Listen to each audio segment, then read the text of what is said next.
네, 함께 기도하시겠습니다. 거룩하신 주님, 주의 은총과 은혜 가운데 저희들을 붙드시고 세워주옵소서. 하나님의 도우심과 은혜가 저희들 삶 가운데 있습니다.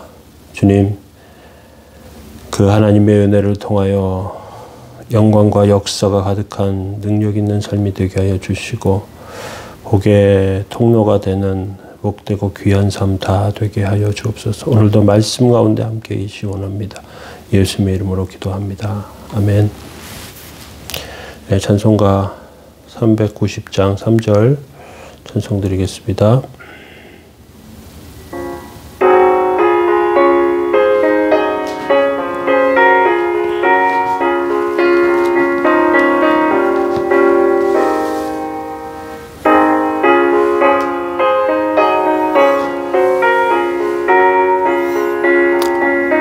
(390장) 3절입니다. 내 주의 손을 붙잡고 천국에 올라가겠네.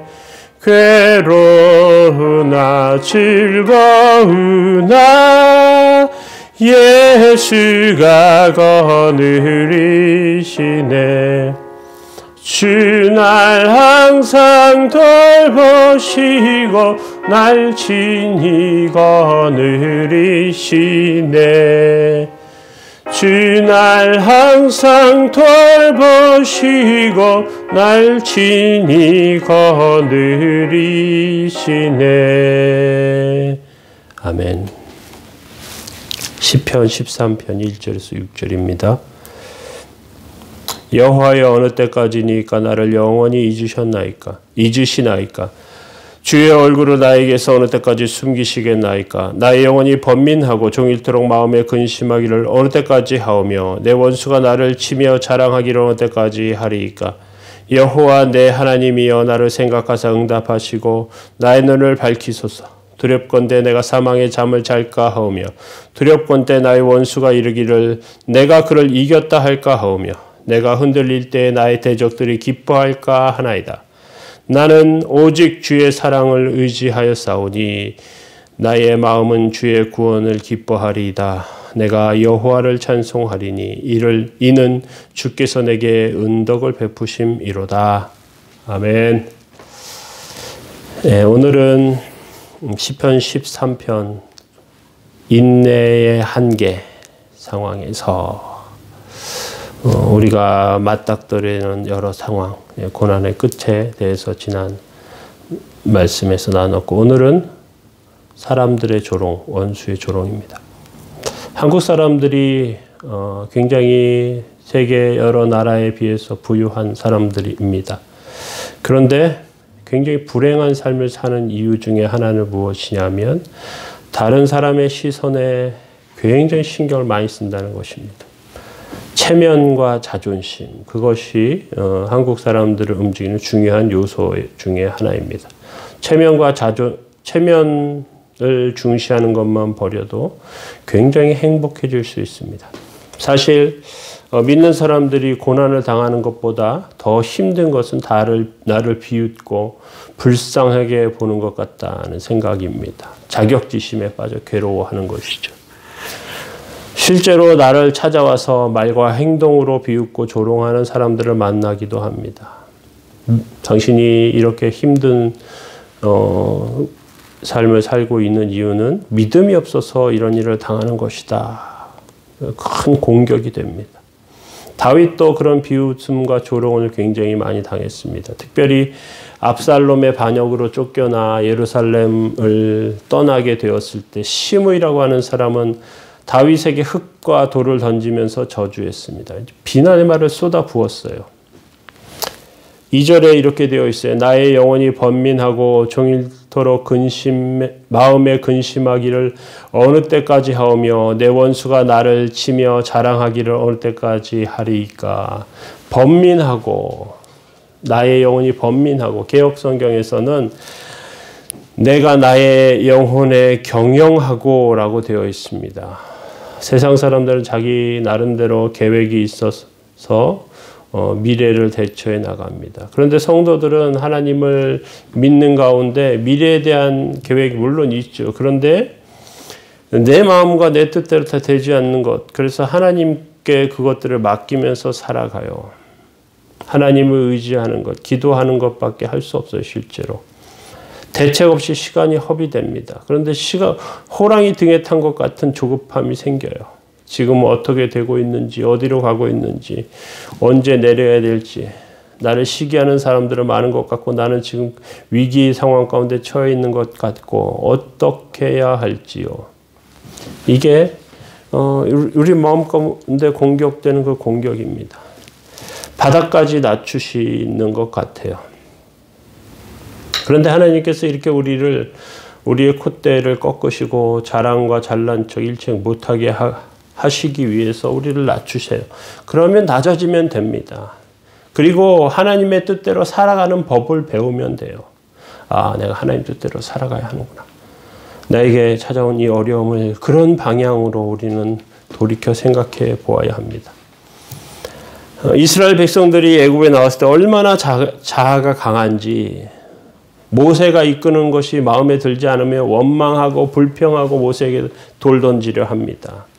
그런데 40년이 지난 다음에 이스라엘 백성들 하나님이 가자고 하는 곳으로 아무 불평 없이 가는 백성이 돼요. 기적이 일어나는 거죠. 그래서 이렇게 말씀에 순종하니까 요단강 물이 끊어지고 마른 땅으로 건넜고요. 철옹성같이 단단한 여리고성이 무너져 내립니다. 무너져 내려요. 고난은 우리의 기질과 생각을 바꾸어 놓습니다. 우리가 변화되고 바뀌는 것 그냥 되지 않아요. 그냥 바뀌어지지 않습니다. 하나님께서 우리를 예측할 수 없는 방향과 삶으로 이끌어 가시다가 기적을 보여주시는 것입니다. 근데 여기 문제가 하나 있는데요. 우리가 하나님을 기다리는데 한계가 있다는 거예요. 우리의 인내가 바닥나고 믿음이 없어지려고 합니다. 그럼 어떻게 해야 돼요? 하나님께 구해야죠. 3절에 보십시오. 여호와 내 하나님이여 나를 생각하사 응답하시고 나의 눈을 밝히소서. 하나님 응답해 주세요. 그런데 뭐라고요? 나의 눈을 밝혀주세요. 나의 눈을 밝혀주세요. 하나님의 뜻을 볼 수 있게 해주세요. 하나님의 역사를 보게 해주세요. 하나님의 뜻이 어떻게 인도되고 있는지, 나의 삶이 어떻게 나아가고 있는지 이제 깨닫게 해주세요. 그렇게 하면서 우리는 지각이 자라나요. 지혜가 생깁니다. 그리고 환난을 통과하면서 생각의 깊이와 넓이가 얼마나 성장하는지 몰라요.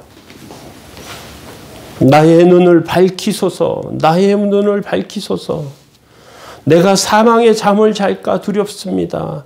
다 때려치우고 잠이나 자야겠다는 생각 이런 것들 가운데서 하나님 잠들지 않게 깨어있게 해주시고 하나님 은혜 가운데 살게 하나님 복 가운데 4절에 한번 보시면 두렵건대 나의 원수가 이르기를 내가 그를 이겼다 할까 하오며 내가 흔들릴 때에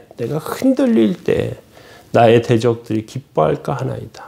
평소에는 잘 참았는데 예민하고 지치면 조롱과 비웃음이 나에게 깊은 상처를 준단 말이죠. 폐부를 찌르는 것 같아요. 원수에게 따지고 한 대 치고 싶습니다. 하나님을 상대해야 희망이 생기는데 사람을 상대해서 자꾸 싸우려고 합니다. 하나님을 보면서 우리가 성장해야 하는데 사람을 보면서 점점 비열해지는 것입니다. 원수를 이기는 방법은 하나님을 바라보는 것입니다. 믿음으로 이겨야 돼요.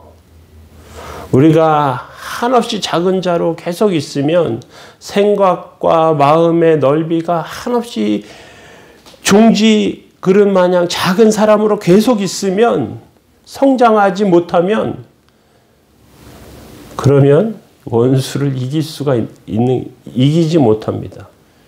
왜 작은 자가 어떻게 큰 자를 이기겠습니까? 믿음으로 이겨야 하고요. 하나님을 보면서 이겨야 하는 것입니다. 하나님을 상대해야 희망이 있는 것입니다.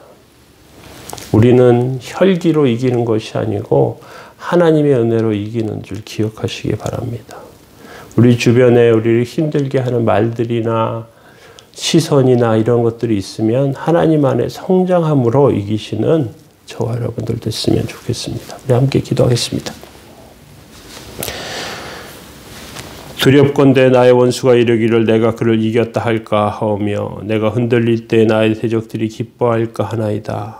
거룩하신 주님, 저희들의 삶과 영혼의 은혜 내려 주옵소서. 저희들은 정말로 연약합니다. 하나님, 사람들의 공격이나 아픈 말들이 저희들의 영혼에 깊은 상처를 냅니다. 주님 도와주시고 함께 해주셔서 성장하며 주 안에 자라게 하여 주시고 믿음을 통하여 놀라운 하나님의 은혜와 영광을 볼 수 있는 눈을 열어 주옵소서. 도우시고 함께 하시기 원합니다. 하나님의 능력과 역사로 보여주시고 세워주시기 원합니다. 주에 함께 해주시고 인도하시기 원하며 주님의 도우심으로 세우시기 원하며 감사드리며 예수님의 이름으로 기도합니다. 아멘. 우리 함께 기도하시겠습니다.